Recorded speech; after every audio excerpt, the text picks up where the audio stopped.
A você que acompanha a Canção Nova, seja muito bem-vindo, boa noite. Está começando mais um Além da Notícia. Recebemos tanta gente que agora está nos acompanhando no Brasil, fora do Brasil, em tantos lugares. Mais uma vez a gente volta aqui para falar de temas importantíssimos, de extrema atualidade. Queremos aproveitar ainda este mês de maio dedicado ao trabalho e ao trabalhador e trazer agora um assunto muito correlato. Nós vamos falar sobre assédio moral e sexual no ambiente de trabalho. Como identificar essa temática, como tratar. Também será um importante auxílio aos gestores, àquelas pessoas que cuidam de todo e qualquer ambiente no trabalho. Portanto, é um programa extremamente importante e eu tenho certeza que você também, que é trabalhador, que é trabalhadora e que já passou por tantos momentos de trabalho, por empresas diversas, não sei, ou talvez numa única empresa e que já ouviu falar, que já conviveu, que já ouviu sobre essa temática, vai poder hoje aqui também crescer um pouquinho mais no entendimento deste assunto tão precioso. Para conversar conosco nessa noite, eu quero receber já com muito gosto Michele Heringer, palestrante, especialista em assédio moral e sexual e discriminação no trabalho. Michele, seja bem-vinda, muito boa noite, um prazer te receber. Muito boa noite, Ronaldo, é um prazer estar aqui. Parabenizo ao programa, né, pela iniciativa e pelo enfrentamento do tema. Você está em casa, assim como tanta gente que agora acostuma nos receber, vai receber você com muito gosto também, tenho certeza, gente. E a Michele é uma convidada especialíssima, graduada em Direito, com pós-graduação em Gestão Pública, servidora pública há quase 20 anos, ocupando o cargo de analista em Política Pública e Gestão Governamental do Distrito Federal. Ela atua na área de Corregedoria Administrativa e trabalha diretamente com essa temática, né, Michele? Sim, ao longo desses Todos os 20 dias. anos, trabalho com corregedoria dentro da administração pública. Tive, infelizmente, contato com muitos casos com ocorrência de assédio sexual e assédio moral. O quanto uma oportunidade como esta aqui, de falar para um público imenso, para o país inteirinho, é importante para se esclarecer uma temática como essa, que eu imagino que para você é extremamente importante. Ronaldo, como eu até havia lhe falado, né, uma coragem muito grande se tratar desse assunto, levar informação, é necessário porque a gente vê um adoecimento, né, mental das pessoas que passam por esse tipo de violência. Então, momentos como esse que a gente pode levar informação, que consegue reunir dados e elementos para que, se efetivamente vai passando por uma situação tão grave, né, possa denunciar, fazer a denúncia de uma forma correta aos órgãos e à própria empresa, se tiver esse canal de acolhimento. Então, a ideia é que a gente consiga acessar o maior número de pessoas aqui e que, se estiverem passando por isso ou que presenciem isso no ambiente de trabalho, e também que os gestores, os empresários, as pessoas que trabalham com pessoas também tenham a sensibilidade de entender que a gente não é só um número, uma matrícula, mas que existem pessoas por trás daquilo e a gente precisa cuidar das pessoas. O que eu gostaria que ficasse muito claro para tanta gente que agora está começando a assistir o nosso programa de hoje é que este tema não é uma bobagem e não é um exagero, não é? E que ele existe de fato. A primeira pergunta que já faço para você, já entrando um pouquinho no assunto, é o quanto e desde quando este assunto se tornou indispensável para ser tratado no nosso país?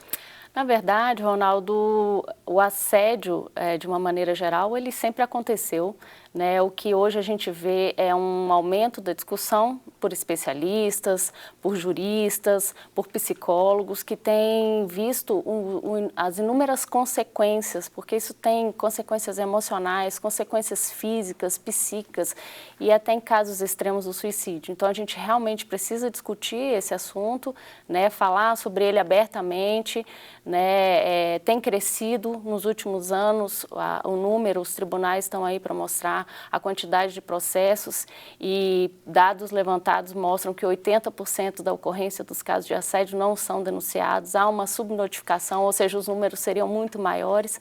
Então, é uma discussão que a gente realmente precisa trazer, né, e colocar luz nisso para que, de uma certa forma, a gente consiga vencer e evitar esse tipo de consequência, porque isso não é só no ambiente de trabalho, as consequências não se dão só naquele ambiente.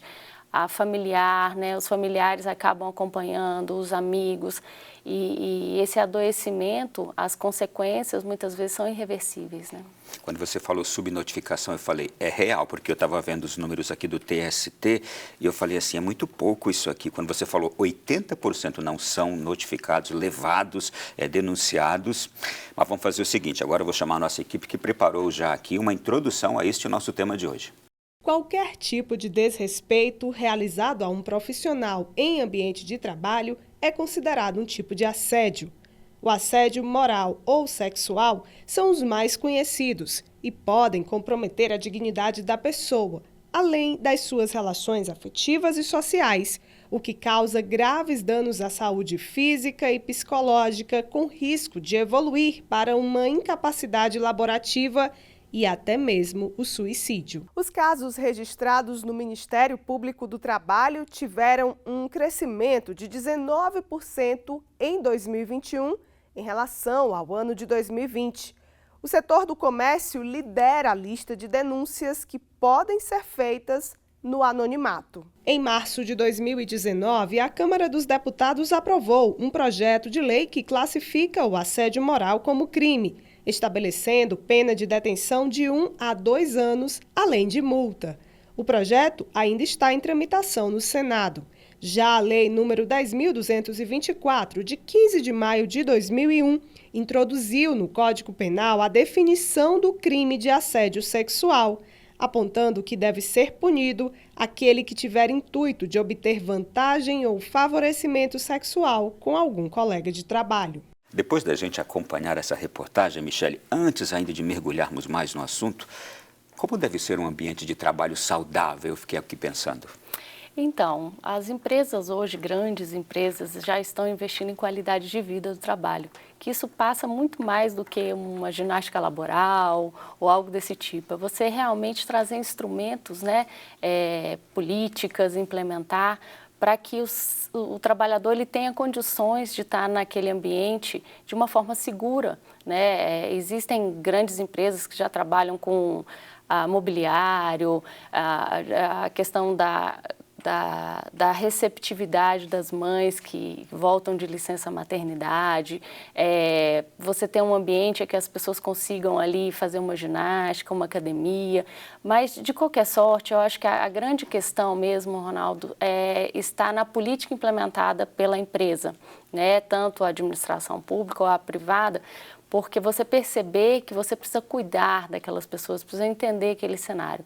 Agora, a gente também precisa entender que precisa investir em capacitação nos RHs, né, com a forma de lidar com esses colaboradores, né?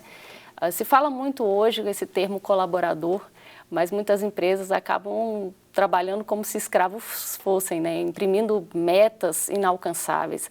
Então, a gente tem uma distorção muito grande do que é cobrado, uma cobrança excessiva, né? Além dos limites que aquela pessoa pode fazer a entrega. Então, eu já quero aqui te interromper, porque me chamou muita atenção uma coisa que você falou. Os RHs precisam ser muito bem preparados, isto é, qualificados. Mesmo aquelas empresas menores que não têm aquele RH altamente profissional, as pessoas daquele RH também devem buscar o seu profissionalismo, a sua capacitação para estar à altura das necessidades da empresa como um todo, né? Exatamente. Você tocou num ponto importantíssimo. Seja de pequeno, médio ou grande porte a empresa, eu trouxe só exemplos do que já é implementado, até em multinacionais, mas a ideia é que se capacite, busque informações, né? Traga também dinâmicas, né? Para se trabalhar as questões interpessoais, porque muitas vezes a gente também não está diante de uma situação de assédio, a gente está dentro de um conflito interpessoal. Então, até saber identificar isso e conduzir através da mediação, seria algo sensacional. E outro né? assunto que vamos entrar aqui também, a gente está só introduzindo tudo, é que muitas vezes a gente sabe que há de fato o assédio, há de fato o mau procedimento ali de um ou de outro, mas também pode haver má fé da parte de alguém que trabalha na empresa, não pode? Sim, casos de denuncismo são extremamente comuns. Né? Denuncismo quer dizer o quê? Pessoa que faz denúncia mentirosa. Exatamente. Se utiliza daquele canal de denúncia, né, para trazer algo que não é real, não é verídico, não aconteceu, não tem meios de prova. Então, você acaba expondo, né, o suposto agressor, né, se colocando como uma vítima, quando na verdade, às vezes, no curso das apurações e ao final você identifica que não houve nem um tipo de ocorrência de assédio. E que, na verdade, era má-fé daquele funcionário, daquele Perfeito. colaborador. E tudo isso a gente vai falar aqui também, o que é real, o que não é, será um importante auxílio para todos esse programa de hoje, né? Perfeitamente. Eu acho que coibir esse tipo de iniciativa, até porque, como você falou, é um assunto sério, é um assunto que a gente precisa dar atenção e que esse denuncismo retrata, às vezes, uma política que não é da própria empresa e que não foi praticada por aquele gestor. Então, isso é muito grave. A gente realmente precisa trabalhar sobre isso. E ainda só acelerando um pouquinho ainda no começo desse programa, um ambiente de trabalho, ele deve ser compreendido também como um ambiente de deveres recíprocos, né? Exatamente. As metas implementadas de uma forma a ser bem comunicada com a equipe, adequadas, justas. Não ser direcionada a somente uma pessoa, né? Existem todos os mapeamentos, todos os levantamentos de que aquela meta pode ser cumprida. É lógico que, excepcionalmente, às vezes a gente tem demanda que a gente precisa passar um pouco do nosso horário de trabalho, mas são pontuais, né? Agora, metas, cumprimento de carga horária, né, satisfação quando falta, muitas vezes o colaborador, o próprio servidor, não quer cumprir as suas obrigações, conhece muito bem os seus direitos, mas não quer cumprir as suas obrigações e se utiliza, né, de uma pauta tão importante para reverter a situação. Mas tem acompanhado casos em que denúncias aconteceram em razão dessa situação, uma falsa denúncia, e no curso do processo o próprio servidor responde pelas faltas que a chefe estava cobrando. Então, acaba invertendo. Foi uma pequena introdução esse primeiro bloco aqui. O nosso programa tem, nesses últimos meses, dividido esse primeiro bloco em 2 menores por uma necessidade da lei eleitoral do país. Mas nós voltamos daqui a pouquinho, depois do intervalo, seguindo aqui o assunto de hoje.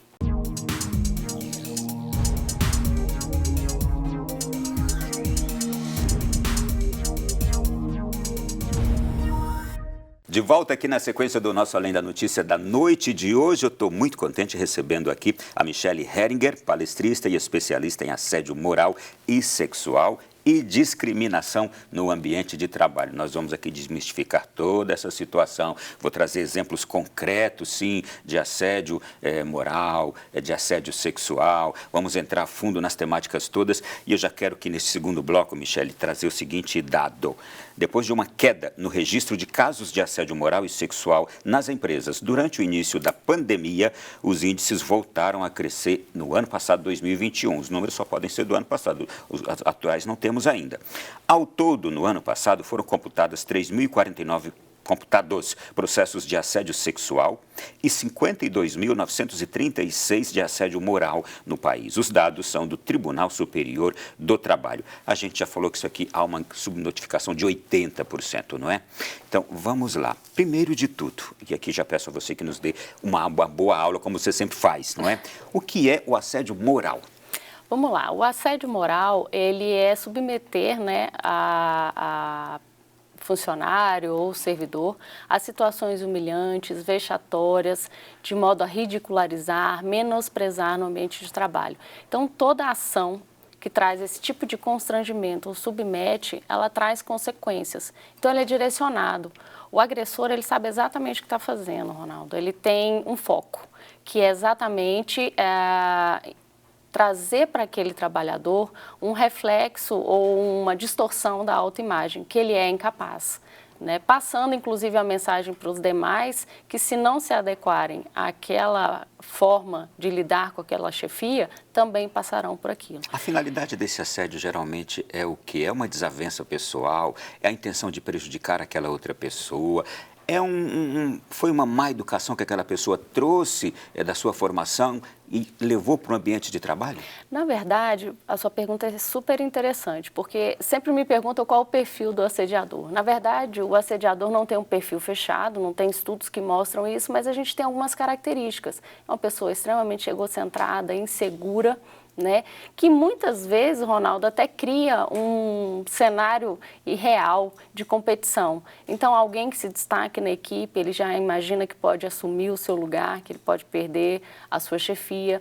Então, muitas vezes ele direciona para aquele que ele acha que pode ser um risco em potencial. Não necessariamente seja, às vezes aquilo é irreal, ele está imaginando uma competição que não existe, porque é lógico que na equipe a gente sempre tem aquele que se destaca, mas o perfil seria mais ou menos de uma pessoa extremamente insegura que se utiliza da sua hierarquia. Mas é importante a gente falar que isso não acontece só com o chefe, né? Acontece também entre os pares. Então, são as formas de assédio moral que acontecem. Então, eu estava, enquanto você fala, eu estava pensando mais aqui nos pares. Não é? Ainda não cheguei na chefia, não, mas vamos lá. Porque o assédio moral ele pode acontecer do chefe para o subordinado, e aí a gente está falando do assédio descendente, mas a gente também tem de equipes para chefia, ou de uma só pessoa para chefia. Isso é muito comum quando você tem uma equipe e um chefe vem de fora. A equipe não recebe bem aquela chefia. E um exemplo seria, vamos tornar a vida dele um caos. E aí a equipe consegue fazer isso, Ronaldo. Acaba minando e a pessoa muitas vezes entrega o posto e pede para sair, a rotatividade aumenta muito nesse sentido. Então, aí também entre os pares, que é a horizontal que a gente tem, né? Entre os próprios colegas de trabalho. Então, esse cenário, ele traz muito adoecimento, muita insegurança, né? Você não está ali dentro de um ambiente inclusivo, em que todos ficam ali alertas ao que está acontecendo, né? E aquele adoecimento vai aumentando, né? Depois eu vou entrar nas consequências que são esse adoecimento, mas vamos voltar novamente em tudo que você falou que é extremamente importante. Há entre os pares uma pessoa que tem o mesmo nível da outra, que pode praticar isso com ela. Há entre o chefe e um subordinado. E há entre também o grupo de subordinados e um chefe, é isso? Perfeito, exatamente. Isso é extremamente comum. Você tem uma equipe que não aceita aquela chefia. Ou porque alguém da equipe imaginava que poderia assumir aquela chefia, em razão de um chefe não estar, né, ter saído, por exemplo, do seu posto, alguém ali imagina que poderia, ou alguns imaginam que poderia assumir, vem alguém de fora, né, trazido, e a equipe não recebe bem aquela chefia. Ou aquela chefia até assume, Ronaldo, e tenta mudar culturas e rotinas que não são adequadas à política da empresa. Então, as pessoas ou ela poderia estar chegando também e mudar para formar uma nova política da empresa também, não é? Exatamente, e que tem aqueles antigos que não querem que mude nada. Exatamente, eu já estou aqui há muito tempo, eu já faço assim, e até distorções. Então, né? Então, deixa eu fazer assim, meu Deus, e agora? O que a gente faz com tanto caso assim? Como é que trata dessas coisas todas? Olha, na verdade, primeiro, como eu falei, eu sempre trago isso todas as falas que eu tenho oportunidade de trazer, é a questão da capacitação. A gente precisa levar informação. A gente precisa levar informação a quem tem condições de mudar, que são as pessoas que estão nas empresas, os gestores, né? Seja, como eu falei, seja uma empresa pequena, seja uma empresa grande, seja dentro da própria administração pública, né? Para corrigir esse desvirtuamento, né? E também das próprias pessoas imaginarem o quanto se adoece e quais são as consequências. Então, a gente alcançar nesse nível, né? Você falando tudo isso, fica pensando, não é fácil você gerir pessoas. E é por isso que quem está nessa gestão, nesse RH, precisa ser uma pessoa extremamente equilibrada. Então, eu acho que você deve até falar sobre isso, né? O perfil de quem está nos RHs, nas gestões, que precisa ser, para mim, agora no meu entendimento, depois de tudo que você falou, precisam ser pessoas extremamente equilibradas, humanas, muito pacientes, porque tem que saber lidar com esses casos diversos e ali separar o joio do trigo, onde está o erro. Há também essa necessidade, você também fala sobre isso, o perfil de quem está no RH? Sim, não só no RH, né? Porque o RH faz essa recepção em linhas gerais, faria essa recepção, mas essa sensibilidade e também garantir o sigilo, né? Porque até que se chegue ao final da apuração, Ronaldo, a gente tem que entender também que são supostas ocorrências. A gente ainda não tem aquilo finalizado. Sim. Então, tratar o possível assediador pela denúncia, como a gente falou, dentro de denúncias falsas é muito complicado. Então, isso pode trazer reflexos. Precisa ter essa sensibilidade também de tratar. O que vem a ser o assédio institucional? Olha, na verdade, a gente fala muito hoje com esse tema que é o assédio organizacional ou institucional, que na verdade é um assédio generalizado dentro da empresa. É uma política que já é passada para todas as chefias, né? Não é, lógico, nada direto, não se traz essa fala, mas a gente tem dados que setor bancário, né, e telemarketing são segmentos em que as pessoas sofrem assédio muito graves, né? Então, dentro dessa perspectiva, existe uma orientação de que aqueles colaboradores precisam entregar mais do que a meta. Eu vou aqui mencionar um caso de um grande amigo que anos atrás, tem mais de uma década, ele precisou pedir afastamento do seu banco por causa das metas inatingíveis e ele me disse, e não sou só eu, no Brasil inteiro está acontecendo um monte de gerentes como eu com depressão. Exatamente. Seria um caso desse? Seria o caso. E agora nós temos a situação, inclusive, Ronaldo, com a pandemia, muitas agências foram fechadas, foi reduzido o número de bancários. Então, isso ainda piora e agrava uma situação como essa, porque você tinha um quantitativo que hoje você está reduzido. E aí, o que se tinha para fazer precisa ser feito e são imprimidas metas inalcançáveis. Então, há um adoecimento, um estresse, uma ansiedade em cima de algo que você não vai conseguir entregar. E ainda fica aquela espada, né? Se você não consegue entregar, você vai ser demitido. Michele, como é que fica um ambiente como esses de assédio moral, que se percebe a dificuldade nesses 3 níveis aí, nem vou citar o último, institucional, nesses 3 níveis primeiros que a gente tratou aqui, como é que fica aquele ambiente quando tudo isso é deflagrado e aí há ali o conflito, há ali a problemática toda estabilizada? Os primeiros passos que devem ser dados ali? Olha, na verdade, primeiro seria o encorajamento para fazer a denúncia, seja por quem está sofrendo ou seja por um terceiro. Inclusive, é bom a gente falar que as denúncias podem ser feitas de forma anônima, né? Se a empresa não tiver esse canal para recepcionar essas denúncias, né, esses enfrentamentos, se também quem está passando por isso, a vítima, também não se sente segura, porque não sabe exatamente qual que é a política, na direção da empresa. Exatamente, a política da empresa, a gente tem o Ministério Público do Trabalho, né, que recebe essas denúncias, faz as apurações. As fiscalizações. Inclusive as apurações, são instaurados inquéritos que ficam ali a cargo dos procuradores, né? E a gente tem dados de empresas multinacionais que firmaram termos de ajustamento de conduta com o Ministério Público do Trabalho na monta de milhões.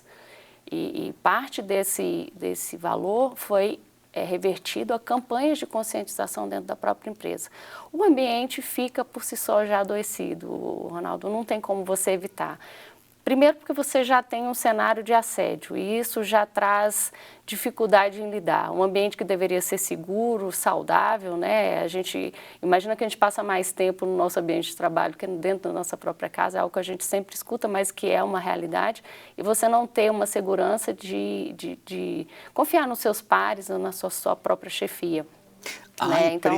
A empresa, seja ela qual for, ela pode ser eximida de culpa em casos em que ela diretamente não está envolvida, mas, por exemplo, entre pares, colegas de trabalho, ou até entre quando tem um chefe, a empresa já está envolvida, não é? Mas há algum caso em que a empresa pode ser eximida de algum grau de culpa?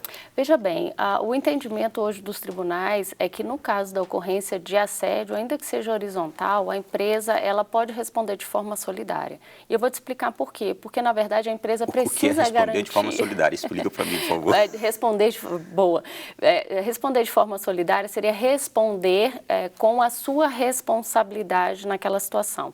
Muito embora não seja envolvendo um chefe, a empresa ela precisa adotar políticas e ela precisa adotar mecanismos para garantir o bem-estar no trabalho.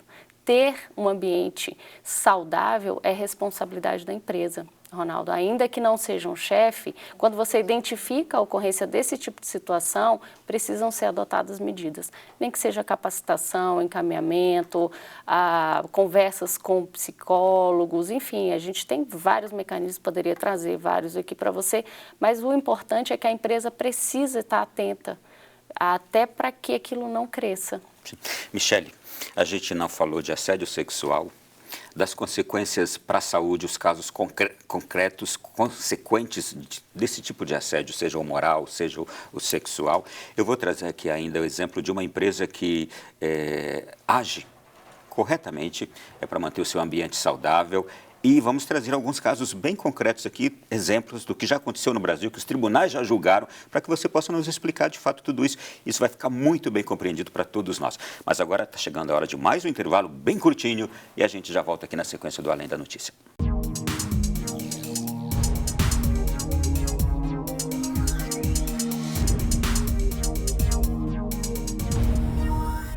Voltamos na sequência do Além da Notícia da noite de hoje. Que programa especial para este mês de maio, dedicado ao trabalho, dedicado ao trabalhador e uma atenção muito especial às relações de trabalho, que podem ser extremamente saudáveis, dignas, maravilhosas, que graças a Deus, na maioria das vezes, o são. Todavia, há problemas ali, e é isso que a gente está aqui hoje identificando e ajudando também as pessoas a identificarem, para a gente consertar isso, para melhorar, não é, Michele? Verdade. Não é isso? Ó, gente, e a Michele é palestrante, especialista em assédio moral, sexual e discriminação no ambiente de trabalho. É por isso que ela está aqui hoje para conversar com a gente. Isso acontece com homem e com mulher. Com homem também acontece, não é? Nossa, acontece. É bom você ter tocado nesse assunto, Ronaldo, porque todas as vezes que eu estou palestrando ou falando sobre essa temática, sempre tem um homem que acaba levantando ali a mão e falando, olha, eu fui vítima de assédio sexual, mas não denunciei por vergonha, por vergonha até de comunicar à minha família uma situação como essa. Então, é algo que a gente precisa realmente estar muito atento. Homens sofrem muito assédio sexual, só que numa cultura machista, a gente identifica a dificuldade. Eu fico imaginando que se um homem falar isso para um outro, pô, mas você não aproveitou? Não é porque já vai ter sua masculinidade questionada, a nossa cultura machista pode tender alguém a falar isso. Agora, imagina chegar em casa comunicando isso para a família. Também é outra questão caótica. Já tive a infeliz, porque eu falo que eu tenho vários casos, infelizmente, para relatar, uma situação em que houve uma denúncia de assédio sexual de um chefe com uma estagiária e ao final não era, sabe, Ronaldo? Ele perdeu um casamento de 20 anos com 3 filhos e ao final da apuração a gente identificou que não se tratava de um caso de assédio. A denúncia não foi tratada com sigilo e com os cuidados devidos. A empresa inteira ficou sabendo e ele acabou saindo, foi mandado embora antes do final das investigações. Tem a vida destruída, né? E ela teve a vida dilacerada. Família porque desmantelada. Perdeu, exatamente. Então, a sua vida profissional foi extremamente atingida e um casamento com mais de 20 anos, com 3 filhos, acabou em razão de uma situação como essa. Né? Michele, geralmente, quando se leva isso aos tribunais, a punição fica somente no campo financeiro? Não, a gente tem a questão dos danos morais também, tá?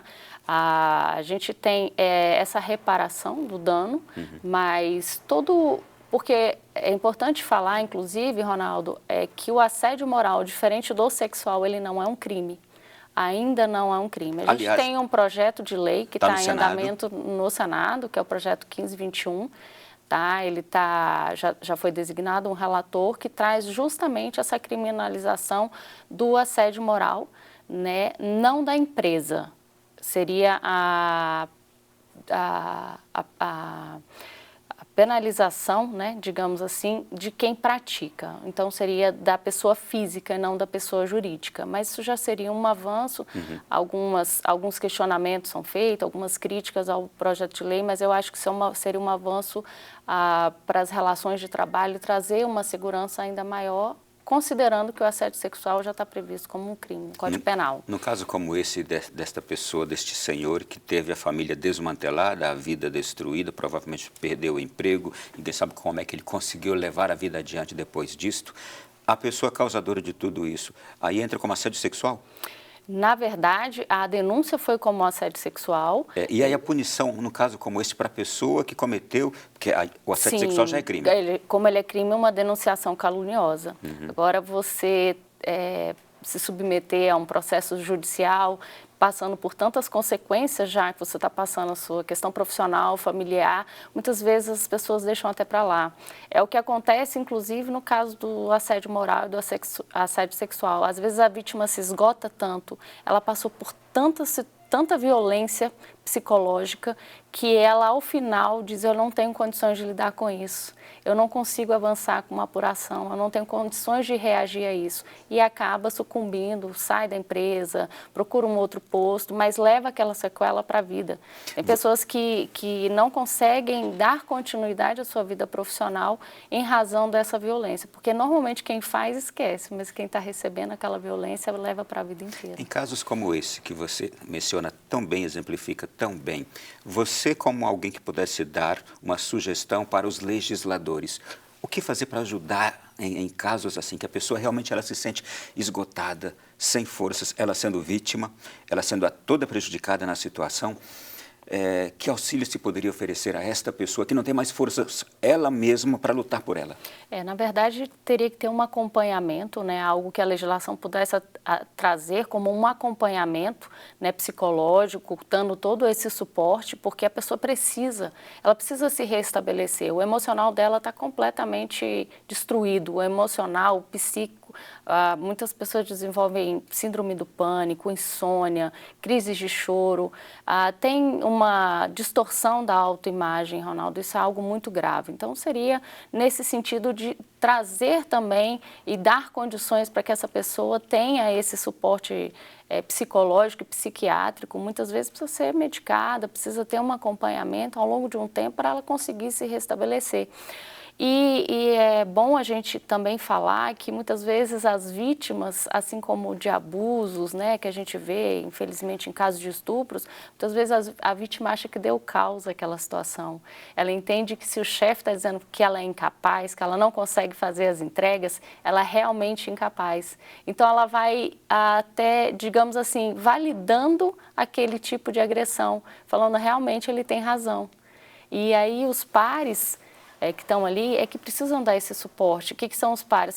São os colegas de trabalho, as pessoas da mesma hierarquia que estão identificando. No projeto de lei 1521, diz que a denúncia tem que ser feita pela vítima. Isso, na verdade, faço aqui a minha consideração, que isso é algo complicado, porque a vítima muitas vezes não dá conta de fazer isso, justamente por conta do receio, né, de perder o posto de trabalho, desse exaurimento que essa violência traz. Então, que seja feito por terceiros, que seja feito por RH ou outros mecanismos, pessoas que estiverem acompanhando aquela situação psicológica possam também fazer. Porque você restringir a vítima, Ronaldo, você já vai... A gente viu aí, né, 80% dos casos não são denunciados. Se você dá essa questão que traz o projeto de lei do assédio moral só se efetiva se a própria vítima fizer a denúncia, a gente vai ter um percentual ainda maior, né? Já um outro ponto que abro aqui, e quando de fato, a pessoa não está à altura da função que está exercendo, das cobranças que está sofrendo, das exigências que o cargo, que a função lhe exigem, e ela é levada a refletir nisto, porque a empresa também não é obrigada a ter uma pessoa que não está à altura, e ela então se vitimiza e diz que está sendo vítima de assédio. Isso acontece muito, né? Tenta inverter a situação.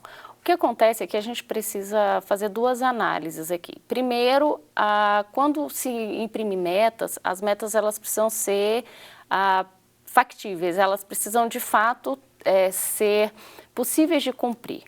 Uma outra questão, quando a gente tem relatórios de produtividade, isso está extremamente comum, muitas vezes colaborador ou servidor se insurge com relação a essa questão do relatório de produtividade. Mas, na verdade, o relatório de produtividade, ele é necessário, até para que você identifique se aquela pessoa, ela está bem alocada, ela está numa unidade ou num setor em que ela consiga desenvolver plenamente suas capacidades, suas atribuições. Pode ser que ela se desenvolva em outro ambiente, né, em outro setor.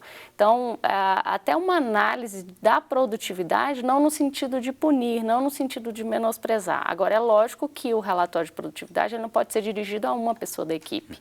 Ele tem que ser trazido e comunicado, explicado para toda a equipe. Quando isso acontece, a empresa está agindo de uma forma correta.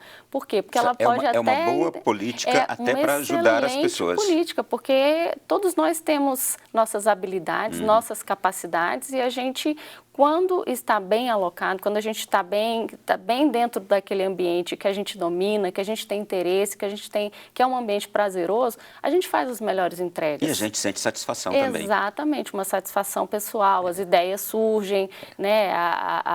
Você consegue ser mais proativo, fazer melhores. Eu acho que é importante até dizer isso para tanta gente também, que pode ser a redescoberta ou o início da descoberta daquilo no que você realmente é bom, daquilo que vai realmente preencher a sua vida, te dar satisfação no cumprimento do seu dever profissional. Pode ser até uma mudança de profissão completamente, né? Perfeitamente. Você identifica que aquilo não é o teu caminho e ok. E como você bem comunicou, eu acho importante a gente falar sobre isso, as empresas, elas não são obrigadas a ficar também com funcionários e colaboradores que não estejam fazendo as entregas adequadas porque ela não tem a capacitação ou ela não gosta do que está fazendo e está ali só para ser remunerado. Mas a forma como a empresa trata isso é que precisa ser corrigida. Essas são as distorções. Você não pode manter aquela pessoa ali ao custo de imprimir uma violência, mas você também tem o direito de ter ali na sua empresa pessoas que vão fazer as entregas e que vistam a camisa da empresa, como a gente costuma dizer, né? E vão trabalhar para aquela empresa nesse sentido. Então, essa inversão dessa lógica no denuncismo também, para se validar desse mecanismo, dessas discussões, né, de tudo que a gente tem trazido também para que você tenha seus direitos só atendidos, mas que você não cumpra suas obrigações, é algo que a gente, num momento como esse, pode levar à informação. Não é um caminho, Ronaldo. Existem outros caminhos. Né? Eu vou trazer pergunta aqui da nossa produção, que trouxe aqui perguntas interessantíssimas. O trabalhador rural, aquele da roça, das chácaras, das fazendas, e o trabalhador doméstico, a gente recebe com frequência, tem conhecimento de casos ali que são considerados trabalho escravo, um abuso também nas exigências. Qual é a separação que se pode fazer de um assédio para um caso, por exemplo, de trabalho escravo mesmo, de abuso nas relações? Nesse caso do trabalhador rural, a gente sabe que a situação é muito crítica, até porque a fiscalização ela é deficiente nessas áreas. Ronaldo, é algo que nos chama muita atenção. Muitas vezes a gente vê na mídia relatando situações em que as pessoas hoje trabalham para comprar os alimentos dos donos das terras que trabalham. Então, é algo que a gente imagina que nem aconteceria mais. Até pelo prato de comida são cobrados. Exatamente. Cobra-se o alojamento, cobra tudo. Quando vê ao final, a pessoa não consegue sequer, ainda termina o mês com dívidas, né? Então, nesse caso, a gente estaria numa condição análoga à escrava, a gente estaria fora dessa questão do assédio. É muito pior, porque aí é degradante, é um desrespeito. Apesar do assédio ferir a dignidade e a integridade, nessa condição, você estaria ferindo de morte princípios constitucionais, inclusive, né? Que nos proíbem de esse tipo de situação. Então, nesse caso, a gente indiscutivelmente já passaria da questão do assédio para essa questão de degradar o ser humano. E com relação às empregadas domésticas, a gente sabe que hoje a gente tem uma legislação, né, que garante direitos. Isso, na minha opinião, foram grandes avanços, mas a gente tem ainda situações muito humilhantes, né, Ronaldo? Separar a comida, né? Dizer que as pessoas não podem se cumprimentar, né? Às vezes até imprimir a obrigatoriedade de se vestir ou de se portar, né? É lógico que a gente tem regras e dentro desse ambiente doméstico isso é bem complicado. Mas julgados da Justiça do Trabalho trazem a caracterização, sim, de assédio moral nessas relações. É lógico que com o devido cuidado, Ronaldo, a gente precisa analisar caso a caso, nem tudo é assédio, nem tudo a gente perpassa por esse assunto. Como eu falei, existem relações conflituosas. O que eu trago sempre para reflexão é o diálogo. Pelo diálogo, pela conversa, uma boa comunicação, trabalhar essa questão da comunicação não violenta nas empresas, seja também dentro do ambiente familiar, do ambiente doméstico, a gente saber se comunicar, a gente traz possibilidades, né? A gente pode até ter regras, desde que elas sejam claras, que elas sejam viáveis, né? E que elas sejam bem comunicadas. E aí a gente faz a nossa reflexão se a gente tem condições de estar ali ou não naquele ambiente. Mas quando não fica claro, a informação não chega clara, as regras não são colocadas e elas também não têm uma justificativa ou não é plausível, a gente começa a avançar para um campo mais perigoso. Vamos seguindo aqui. Eu estava pensando que quando a gente falou dessa questão das chácaras das fazendas, da zona rural, do empregado doméstico, essas pessoas também geralmente têm muita dificuldade de qualquer meio para fazerem elas mesmas uma denúncia.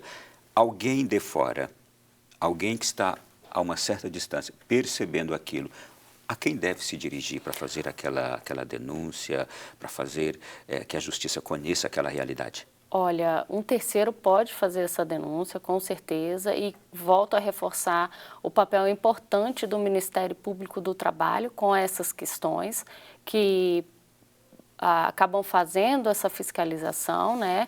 Então, procurar mesmo esse órgão que tem trabalhado de forma incansável para combater o assédio, para corrigir essas distorções, levando aí a Justiça do Trabalho, conhecimento dessa situação. Então, um terceiro pode perfeitamente levantar todos os meios de prova que tiver, relatos, enfim, e levar ao conhecimento. Vai ser feita uma fiscalização para que a gente tenha essa correção. No caso até dessa questão da condição análoga à escrava, a polícia fazer um registro, né, numa delegacia mais próxima da localidade e trazer ao conhecimento mesmo essa situação para que haja uma apuração devida, né? Deixa eu trazer um caso aqui também, que nos foi apresentado pelo Tássio, é o seguinte: e essas moças lindas que são contratadas por determinadas empresas e são colocadas em lugares públicos, sedutoras, de uma forma sedutoras, pelas vestes que usam, sendo desejadas, cobiçadas ali por quem quer que olhe para elas. Esses casos, o que se configuram? Essas moças que estão ali, elas estão para ganhar o dinheiro delas. Será que elas se sentem obrigadas a estarem vestidas daquele jeito? E todo olhar, por exemplo, que passa por ali, certamente vai desejá-las, não é? Vai ter alguma certa forma de assédio. Esses casos, como são tratados? Na verdade, o que a gente tem aí quando você traz esse tipo de informação é que é uma realidade, né? A questão não é a forma de se vestir, a questão é como a empresa impõe isso para essa mulher, né?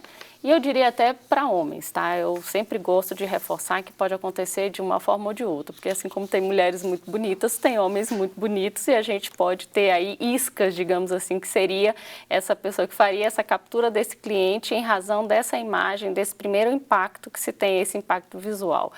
Né? E nesse caso, teria que analisar, né, como isso é passado para aquele colaborador, como é que isso é comunicado a ele, mas a gente tem conhecimento de empresas que se utilizam desse subterfúgio, inclusive forçando, né, a se comportar e a se vestir dessa Aquilo forma. já deve estar na hora do contrato que é feito, né? Normalmente não se coloca, Ronaldo. Os meios de prova, a gente vai falar um pouquinho mais na frente do assédio sexual, mas o assédio moral a gente consegue levantar meios de prova, seja por mensagem em aplicativo, sejam situações recorrentes em reuniões, alteração de tom de voz, mas não se colocaria isso absolutamente num contrato, acho muito difícil constar, porque efetivamente seria um meio de prova ali incontestável na justiça. Então, o que se pode ter é que deveria usar uniforme ou algo do tipo, mas não nesse nível de ser uma isca, digamos assim, para capturar clientes ou para a imagem da empresa. Agora, você expõe essas pessoas, tanto mulheres quanto homens, à prática de abusos, né? Porque a pessoa que está passando ali pode entender que é a empresa e tem o produto, outras acham que, na verdade, o produto é quem está ali exposto, né? Michele, naturalmente isso já acontece. Naturalmente que eu digo assim, isso já acontece, infelizmente. Quem passa por aquelas, sobretudo as meninas, tão bem vestidas e expostas daquele jeito, vai jogar piadinha, vai fazer cantada, vai fazer isso, vai fazer aquilo. Por isso que eu perguntei, será que isso já está no contrato, dizendo para elas que elas servirão como isca, justamente esse termo bom que você trouxe aí, e que ficarão ali expostas no semáforo, que ficaram naquele shopping, daquele jeito, não é? Isso com certeza não deve constar lá, mas é uma comunicação que é feita e se efetivamente na hora da contratação, porque existe até uma pergunta se o assédio moral ele pode acontecer no momento da entrevista. É uma fase anterior à relação de trabalho. E a gente tem, na doutrina, a gente já tem posicionamentos nesse sentido que sim. E o que seria isso? No momento da entrevista já trazer justamente situações como essa. Você começa primeiro nas perguntas que são feitas, né? Perguntas extremamente discriminatórias, perguntas ali as suas crenças religiosas, suas crenças políticas, para você ver se aquele perfil daquela pessoa se adequa, né, a questão da empresa, e uma situação como essa, já sondando se a pessoa tem condições de trabalhar numa situação de exposição como essa, por exemplo. Já até te peço essa ajuda agora para tanta gente que contrata, tantas empresas, grandes ou pequenas. O que não é correto se fazer realmente nessas entrevistas? O que não se já apresentar ali como forma de assédio? Ronaldo, o que a gente precisa pensar com relação ao combate e à prevenção ao assédio é justamente o seguinte: a gente não tem que constranger, né? A partir do momento em que as perguntas elas trazem um constrangimento, elas podem humilhar, elas podem ridicularizar, elas podem expor aquela pessoa e ferir a dignidade, a integridade dela, seja integridade física ou emocional, aí eu freio. Então, você não pode ir além. O que nas entrevistas de RH a gente precisa ter são perguntas se efetivamente aquela pessoa tem condições técnicas de assumir aquela posição para que ela está se candidatando. Isto é, elas devem estar ligadas prioritariamente à função que a pessoa vai... Exatamente, independente de uma crença religiosa, por exemplo, ou um posicionamento político. Então, isso não vai ser o norte. A gente tem várias pessoas com diversas crenças e, enfim, diversas situações em que, às vezes, não é aquela do entrevistador ou do próprio dono da empresa, mas é uma pessoa extremamente capacitada. Isso não impede dela seguir dentro daquele ambiente de trabalho de uma forma excelente e fazer entregas para a empresa. Então, desde que esteja direcionado para o que a empresa precisa e que o cargo exige, porque quando você se candidata a um cargo, você também sabe os requisitos, né, que você preencha aqueles requisitos, mas que eles sejam objetivos, que eles sejam claros. Eu não posso fazer uma escolha subjetiva, né? Eu não posso discriminar em razão da raça, da cor do cabelo, se é homem, se é mulher. Muitas vezes a gente vai ter um perfil assim, mas é como os editais de concurso, né? A gente sabe por que as normas estão ali. Agora, se elas ferem algo ou algum direito, elas fatalmente serão questionadas. Eu vou trazer para a gente aqui agora o exemplo de boas práticas praticado por uma empresa aqui do DF. E depois eu vou pedir o seu comentário. Vamos lá? Olá, eu sou a Daniela, sou coordenadora da área de ESG do Gran Cursos Online. Eu vim compartilhar algumas das iniciativas que a gente tem na empresa para lidar com o assunto de assédio moral e sexual. Bom, o primeiro ponto é que a gente tem um documento norteador, A gente tem um código de ética que foi lançado em live para todos os colaboradores. Todo mundo teve acesso ao conteúdo e assinou um termo de ciência e comprometimento ali com aquele conteúdo do código de ética. Depois dessa live, todos os colaboradores que passaram a entrar, a serem admitidos no GRAM, eles assinam no momento de chegada da empresa. Então, esse é um documento que vem junto com o contrato de trabalho. Então, eles leem todo o conteúdo do código de ética e assinam ali o termo de consentimento e de comprometimento com aquele conteúdo. Além disso, a gente tem também um canal de denúncia, um canal totalmente terceirizado. Então, as pessoas podem fazer a denúncia para esse canal, para um escritório que nos atende. Esse escritório trata a denúncia de forma para torná-la mais anônima possível, para não expor nenhum colaborador, e encaminha essa denúncia para um comitê responsável aqui dentro do GRAM, para ter as tratativas e o direcionamento ali do que acontece, do que deve ser feito, né, baseado naquela denúncia. Além disso, a gente tem algumas ações educativas com a liderança, principalmente.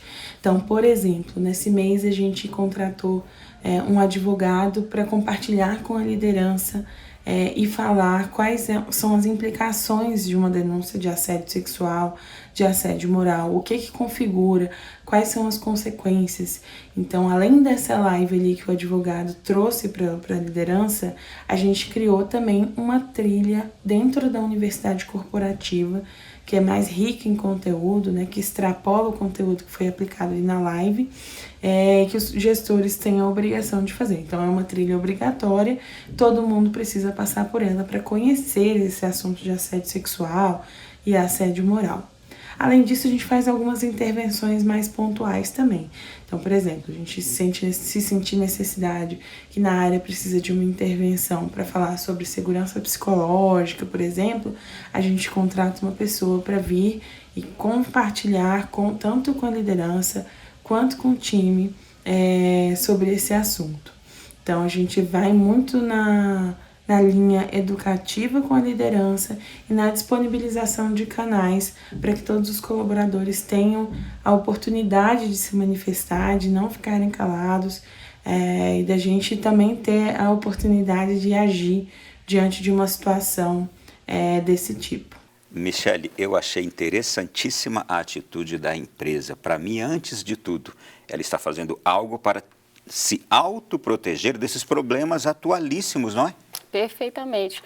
A grande questão aqui é investimento, né? Você está investindo, na verdade, você não está perdendo tempo, muito menos gastando dinheiro desnecessariamente, como é uma leitura que é feita, infelizmente, por alguns empresários e também por gestores na administração pública. Você está investindo tempo, você está investindo em capacitação, você está investindo em se proteger, né? Então, nesse caso específico aqui, eu visualizo várias questões interessantíssimas, que é justamente trazer ao conhecimento, né, dos colaboradores a existência dos canais de denúncia, um canal seguro, a existência de um regimento ou de diretrizes no sentido de combate e prevenção ao assédio e que eles dêem ciência da existência desse documento.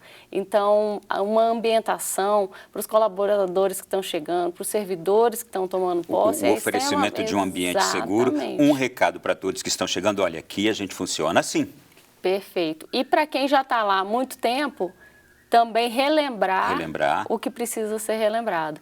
Então, a ciência nesses documentos, nessas políticas, né, a ciência de como a empresa trabalha nesse sentido é extremamente rica, porque você não pode dizer que você desconhecia, até porque a gente não pode alegar desconhecimento da lei para praticar determinado crime ou não.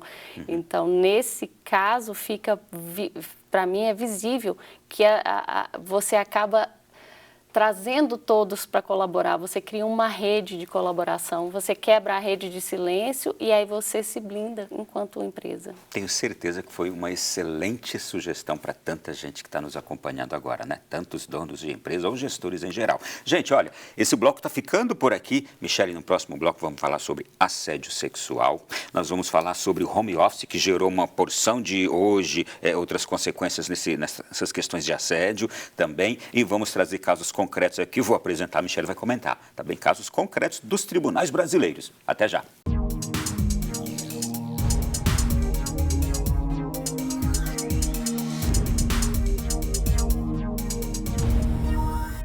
De volta na sequência do nosso Além da Notícia da noite de hoje, eu estou recebendo aqui a Michele Heringer, especialista no assunto que estamos abordando, assédio moral e sexual, como identificar. E o assunto agora é home office, o trabalho virtual, que com a pandemia aumentou enormemente e, todavia, muito disto ainda se continua agora, não é? O home office gerou uma certa falta de limites da gestão em relação à suposta autodisponibilidade do colaborador, que passou a ser acessado a qualquer momento, excedendo sua carga horária diária. Quais outros problemas o home office está hoje apresentando para o mundo do trabalho, Michele? Bom, na verdade, a pandemia trouxe, né, na minha opinião, é irreversível, né, essa questão do trabalho remoto, né, do home office. Que não deixa de ser né? positivo, né? É extremamente positivo, as metas são atingidas, né? Você garante, inclusive, Ronaldo, para as pessoas que estão nessa modalidade de trabalho, uma qualidade de vida, você tem horários mais flexíveis, mas você tem metas a serem cumpridas, você consegue administrar. E teve gente que mudou de vida, disse assim, não volto mais ao trabalho presencial, vou ficar agora fazendo um trabalho home office, vou partir para outra na minha vida, e ficou. Exatamente, e empresas multinacionais não sinalizam retorno ao trabalho presencial nessa questão, até porque você tem a questão do trânsito, a questão da logística do horário. Então, você tem um antes até chegar no seu trabalho presencial, digamos assim, que você já tem um desgaste. Então, aquele trabalhador, aquele colaborador já chega estressado em razão daquela rotina. Outros encontraram vantagem em permanecer em casa com a família. Exatamente, você tem mais tempo com a sua família, mas você precisa também ter uma organização, você precisa saber gerir o seu tempo, porque você tem metas estipuladas e elas precisam ser cumpridas, né? E você precisa fazer essas entregas. Dentro dessa visão, como você bem colocou, o que houve foi uma distorção dessa questão do horário e da disponibilidade que aquele colaborador estaria à disposição da empresa ou o próprio servidor público e uma invasão da privacidade. Isso gerou muita queixa na justiça, né? Gerou muita queixa na justiça. Além de tudo, a gente sabe dos reflexos da pandemia, essa questão emocional, as pessoas... né, todos nós, em algum nível, tivemos um adoecimento emocional, né, tivemos perdas, inseguranças, medos que até hoje a gente ainda experimenta, infelizmente, em razão dessa situação. Então, pessoas ficaram mais adoecidas emocionalmente, com mais dificuldade em lidar com pressão, com excesso de trabalho. A gente teve também muito desemprego. Né, os números mostram aí significativamente o percentual de pessoas desempregadas, os que ficaram nos seus postos de trabalho tendo que absorver aquela demanda, né, daqueles que saíram. Então, há uma pressão ainda maior. Quem está dentro acaba sucumbindo às regras, né, para que não perca o seu posto de trabalho, então acaba se submetendo a essa violência. E quem está de fora sinaliza que facilmente se submete a isso para ter o seu sustento, seu ganha-pão. O uso da tecnologia, você submeter uma pessoa que não tinha capacidade ou até hoje ainda não tem uma capacitação para o uso da tecnologia, porque esse home office acaba trazendo o uso da tecnologia, a gente sabe disso, a gente precisa de uma capacitação, porque nem todos nós sabemos operar os diversos aplicativos ou as formas de reunião virtual. Exigir isso naquela época, até hoje, digamos assim, está mais normalizado, mas exigir isso no início da pandemia, com o reflexo que a gente estava vivendo, foi algo que passou da conta, né? Então, eu não quero tirar o erro do foco aqui, mas a justiça consegue analisar isso sob o foco de que é um ajuste nesse momento que a pandemia exigiu e também a gente precisa ter uma certa compreensão de que é um momento de ajuste de tudo isto, porque pode ter havido e certamente ocorreram abusos, não é? Mas é possível se compreender com essa necessidade de um ajuste deste tempo que a pandemia trouxe?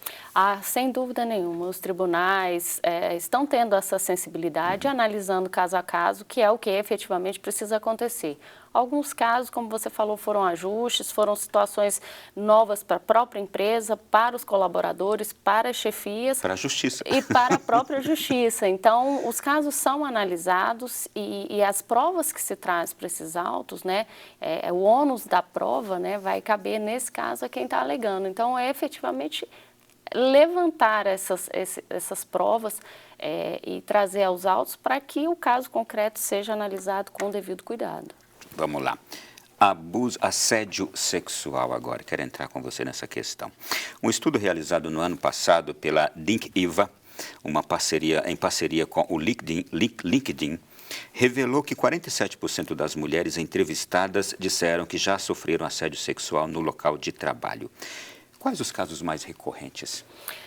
Na verdade, o que a gente tem com relação ao assédio sexual foi o que eu te disse. Esse dado mostra o que as mulheres têm sofrido. Na minha opinião, não se aproximaria tanto, mas os homens também sofrem assédio sexual. O assédio sexual é constranger alguém, isso está lá no Código Penal, constranger alguém com a finalidade de obter, né, uma vantagem ou um favorecimento sexual em razão da hierarquia. Ele pode acontecer por meio de chantagem, que aí você imprime aquela superioridade para que você adote algo positivo em relação àquela pessoa, uma promoção, algo que o valha, ou algo negativo que seria até demissão ou um cargo menor do que ela ocupa, uma realocação que seria um prejuízo para aquela pessoa. E por intimidação é aquela situação organizacional que já se imprime. Muitas vezes, pensa que não, mas empresas às vezes passam vídeos pornográficos para os seus colaboradores. Tem essas mensagens que circulam nos aplicativos, fica se comunicando, então tem um ambiente velado. O que a gente precisa dizer no caso do assédio sexual é que ele ocorre diferente do assédio moral, de uma forma muito velada. Ninguém vai sair assediando sexualmente, aí não é o que acontece, isso é feito muito às escuras, né? Então é algo difícil de se provar. Então a palavra da vítima, assim como no estupro, nas violências, né, tem muito peso. Embora sejam casos mais velados, mas você diria que o que é mais aceitável é aquele ambiente com cara de promíscuo e que isso é natural, aquele ambiente com, a gente diria antigamente, mais imoral, todo mundo fala de coisas imorais, essas coisas sexuais, com naturalidade e tal, é isso? Exatamente, esse seria por intimidação e que fique claro que a empresa ou até aquele órgão não adota nenhuma política ou nenhum mecanismo para coibir aquele tipo de situação. Por isso que a gente diz que responde de forma solidária, responde junto, né, Ronaldo? Por quê? Porque a empresa precisa garantir esse ambiente saudável. Eu não preciso me sentir intimidada, nem constrangida em estar no meu ambiente de trabalho em razão das brincadeiras. E a gente está falando desse assunto aqui, eu estou imaginando aquela pessoa, aquelas pessoas que têm aquele jeito já de falar, de lidar com essas questões sexuais desse jeito, e que todo mundo acha ela legal, bacana, liberal, progressista, e no fundo, para muitos é constrangedor, né? Isso é exatamente o que você colocou, é importante a gente falar. Eu acompanhei um caso como esse, em que a pessoa tinha esse hábito de ficar com esse tipo de brincadeira, né? E era uma estagiária, e essa estagiária ela fez uma cirurgia na mama, e aí precisou retornar ao trabalho para pegar algo que tinha esquecido, mas ainda estava de atestado. E aí, no meio da brincadeira, ele encontrou com ela e pediu para ver a cirurgia. E todo mundo sabia que a menina tinha feito uma cirurgia na mama. E ela começou a chorar, estava numa situação, né, emocionalmente já desgastada, em razão da cirurgia, da questão de saúde que ela estava enfrentando. Ele fez essa piada de mau gosto, essa brincadeira inadequada, era até um senhor, que infelizmente, nesse caso, trouxe um prejuízo muito grande. Então, assim, são brincadeiras, são comportamentos que não são aceitáveis, Ronaldo, até porque é muito subjetivo. O que para você pode parecer uma simples brincadeira, para mim pode ter uma conotação, porque somos seres, né?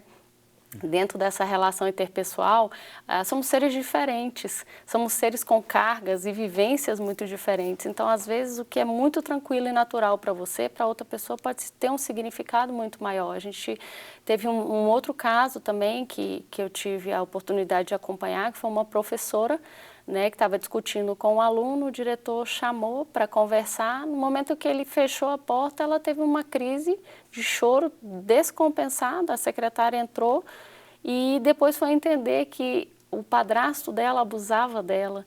E toda vez que ele chamava, ele mandava ela para o quarto, ele fechava a porta. E no momento que ela estava dentro da sala, ela se viu naquela situação, ele sequer chegou perto dela, ele ficou parado, fechou a porta, ficou parado, ela já começou a gritar. Ou seja, existem pessoas, existem histórias, existem vivências e a gente não tem que ficar brincando com isso, entende? Então é algo que a gente precisa perceber, levar a sério, porque isso é muito grave. Vamos lá. A gente já falou no segundo bloco do programa sobre essas questões de denúncia de assédio sexual.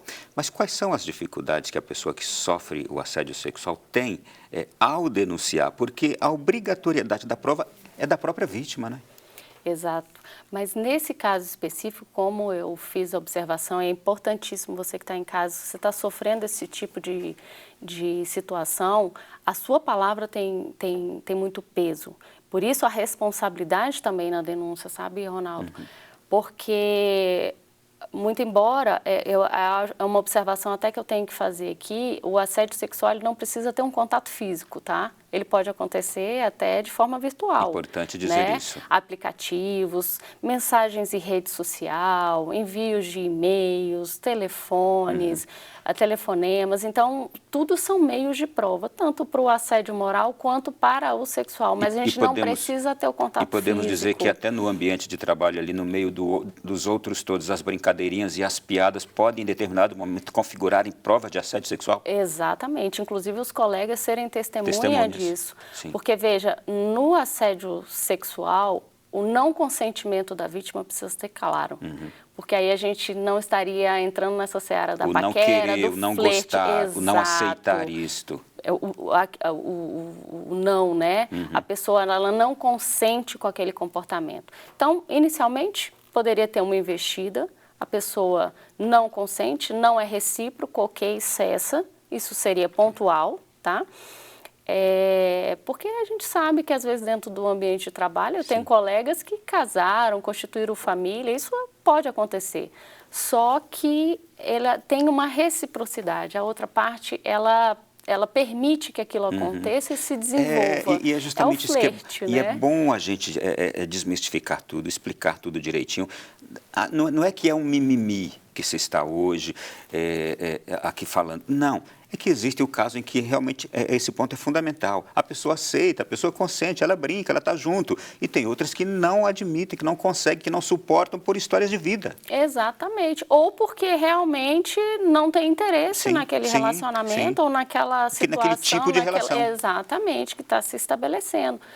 Porque já tem uma família ou não tem interesse em estar ali. Então, isso é muito importante a gente colocar, esse não consentimento da vítima, tá? Agora, temos casos em que as pessoas estavam namorando, né, colegas de trabalho, um acaba terminando aquele relacionamento, o outro fica extremamente irritado ou se sente, digamos, incompreendido naquela relação e acaba fazendo uma denúncia de assédio sexual. Infelizmente, eu acompanhei alguns casos sobre isso. Acaba denunciando e aí expondo a pessoa dentro da empresa, criando uma situação em que muitas vezes a pessoa precisa se desligar porque não tem mais condições de estar ali. Só que, na verdade, já tinha um relacionamento e ela utilizou desse mecanismo, dessa proteção, né, se valeu disso para se vingar do outro. Então, e que foi simplesmente uma vingança, não é? Exatamente. Mas aí essa pessoa é passiva também de ser punida. Com certeza, até mesmo porque, como eu falei, o assédio sexual é tipificado como um crime, né? Perfeito. Gente, eu falei que a gente ia trazer alguns casos aqui e vamos trazer aqui vou citar alguns, não vou citar fontes nem nomes para que a gente também não... Mas são conhecidos, estão na internet, nos tribunais brasileiros e tal. Gordofobia e assédio moral. Aconteceu com uma funcionária de uma rede de supermercado grande no ano de 2015. A empresa foi obrigada a pagar a indenização no valor X de reais, porque aquela funcionária sofria discriminação por excesso de peso. São muitos casos assim, né? São muitos casos assim, são muitos casos com relação à questão de raça, né, de crença. Então, o assédio moral, ele já tem por si só essa característica da discriminação. Então, nessa situação específica, muitas vezes existem falas, você não vai caber aqui dentro desse espaço, né? Eu tive uma denúncia que eu acompanhei que o chefe falou, não posso te colocar no caixa porque você é muito gorda, passa uma imagem muito ruim para a rede de supermercado, né? E você não vai caber aqui porque a gente não prepara esse caixa para pessoas do seu tamanho. E ela tinha condições de assumir, né, essa função de caixa, tinha qualificação, já tinha experiência e teve que ouvir uma fala como essa. Então, isso fere, justamente isso fere a dignidade, a integridade da pessoa, né? Então, todo o assédio moral tem uma forma de discriminação. Nesse caso, não tenho dúvidas. Quando a gente estiver terminando, vou pedir as consequências para a saúde das pessoas, que eu acho que vai até suicídio, né? Excelente. Mas vamos lá. Vamos falar. Assédio vertical já tratamos aqui no começo do programa. Em 2016, o TST condenou um banco a indenizar uma pessoa por assédio moral, uma profissional chamada de Gerente Gabriela, pelo superior. O funcionário referia-se aos versos da música Modinha, para Gabriela: eu nasci assim, eu cresci assim, eu sou mesmo assim, vou sempre ser assim, para dizer que sua subordinada era incompetente para cumprir suas metas. E aí a empresa foi punida por isso.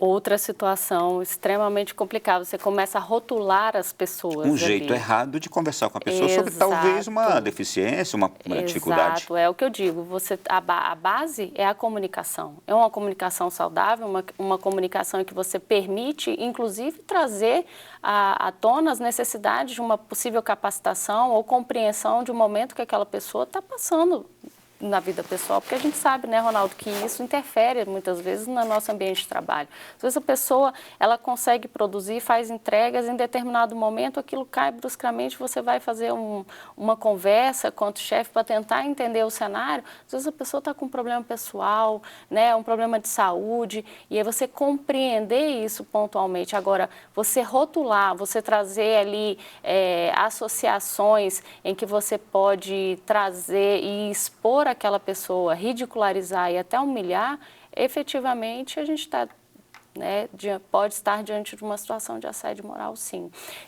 Antes de você ler o próximo caso aí, eu gostaria até de trazer um exemplo que eu, na verdade, dois que eu tive a oportunidade de acompanhar, que foi a prática de assédio moral com relação a uma pessoa que era, né, voltando até naquele teu primeiro caso da gordofobia, a chefe, ela não trabalhava para minar a questão profissional. Ela falava para a funcionária dela, né, olha, você é muito feia, você é muito gorda, eu não sei como é que você tem coragem de sair de casa. E repetia isso inúmeras vezes. E a pessoa que desferia esse tipo de violência era a pessoa que praticava esportes, né, era uma pessoa que fisicamente tinha ali um corpo, né, malhado, digamos assim, e ela sempre, todos os dias, falava, nossa, se eu fosse você, eu não teria saído de casa. Você precisa fazer uma cirurgia, cortar isso tudo aí e jogar para os cachorros, era desse jeito. O que aconteceu nesse caso, Ronaldo? A pessoa, ela já tinha um quadro depressivo, né, e aí foi acentuado em razão dessa violência sofrida. E, nesse caso específico, desenvolveu uma doença no estômago, foi aposentada prematuramente e está num quadro de completa inércia, não tem a menor condição de voltar ao ambiente profissional, teve a sua vida completamente dilacerada, sua estima, né, e nas oitivas, ali acompanhando, a pessoa chorava como se ela estivesse experimentando e vivenciando tudo de novo. Um banco, um outro caso, teve que pagar indenização milionária por dano moral coletivo. A sentença proferida por um juiz de Brasília proíbe o banco de submeter trabalhadores a metas abusivas e exige que a definição das metas seja feita por negociação coletiva entre a empresa e a entidade representativa da categoria. Eu pergunto, isso aqui será que se estendeu para todos os bancos do Brasil? Olha, eu te diria que infelizmente não. Mas é uma decisão que já sinaliza que a Justiça do Trabalho está bem alerta a essa questão. Outro segmento que sofre muito assédio é a área de telemarketing, porque precisa, né, trabalhar com metas excessivas. Então, submete a um estresse que as pessoas não têm condição de lidar com aquela situação. E até vale aqui uma observação nessa questão do segmento, né, do telemarketing. Muitas pessoas que trabalham em telemarketing já sofreram abusos anteriormente. Então, como elas estão ali, digamos, blindadas por aquele ambiente que ela não precisa ter um contato direto com as pessoas, a não ser por meio de telefone, as pessoas procuram esse ambiente do telemarketing para que elas possam retornar à sua vida profissional. Teve um caso também que eu acho que quando a gente exemplifica, as pessoas que estão em casa, né, as pessoas podem entender melhor. Eu acompanhei um caso em que um funcionário orientou uma estagiária a gravar uma conversa da chefia, né, para simular um possível assédio. Então, a estagiária ficou ali tentando capturar algo que pudesse caracterizar um assédio por meio da chefia. A chefia depois teve acesso a essa gravação. Então, a gente tem distorções, né? A gente tem casos, como você colocou, outros que eu trouxe, mas uma situação que poderia, inclusive, caracterizar o assédio desse funcionário que orientou essa estagiária para com a chefia, né? Um outro caso aqui, Michele, o Ministério Público do Trabalho de São Paulo agiu para coibir o assédio moral no ambiente de trabalho e obrigou a empresa a fazer um pagamento de indenização por dano moral coletivo, porque empregados e empregadas eram pressionados a participar de eventos fora do horário do trabalho e também tinham de vender cartelas de bingo sob ameaça de demissão, sentiam-se sob vigilância constante, pressão psicológica em ambiente degradante de trabalho. Esse caso, ele é muito recorrente. Existem casos em que as pessoas são obrigadas a trabalhar, a participar de eventos fora do trabalho.